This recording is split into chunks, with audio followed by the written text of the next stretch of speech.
HMS Diana was the first British vessel that colonial forces captured and destroyed during the American Revolutionary War. History. The 120-ton schooner was afloat for little more than a year. She was built in 1774 in the province of Massachusetts Bay and served as an unarmed private fishing boat for 8 months before Vice Admiral Samuel Graves purchased her for the Royal Navy in January 1775 for £750. According to Graves, the Diana was so exceedingly well built that she is allowed to be the best vessel of the kind that has been yet in the King's service. Diana was refitted and armed with 4 6-pounders and 12 swivel guns to help enforce the Boston Port Act. She was placed under the command of Vice Admiral Graves's nephew, Lieutenant Thomas Graves. Open warfare between the combatants began with the Battle of Lexington and Concord on 19 April 1775. During the siege of Boston that immediately followed, the new American Patriot Army surrounded Boston with troops,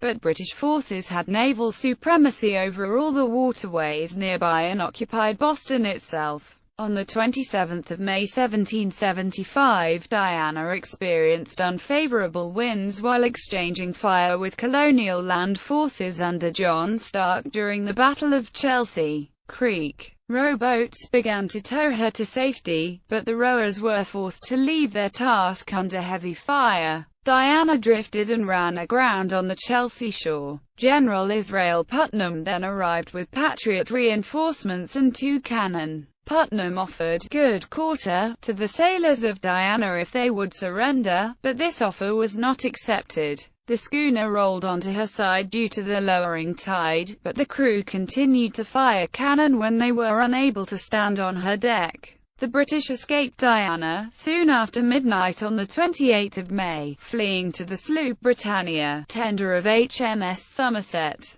The Britannia, under the command of Thomas Graves's brother John Graves, was able to escape the shallow water and return to safety. American forces boarded Diana and removed the weapons and all other items of value before destroying the vessel by burning her. Diana's 76-mast was one of the items removed from the ship before it was burned. On August 1, 1775, Diana's captured mast was erected as a liberty pole on Prospect Hill, a fortified high ground overlooking the road to Charlestown, Boston. Postscript. While occasional attempts have been made to locate the remains of the Diana in Chelsea Creek, which has been extensively dredged and industrialized in the years since the battle, no wrecks found in that body have been identified as hers. In 2009, the National Park Service gave funds for a state-led effort to locate the wreck.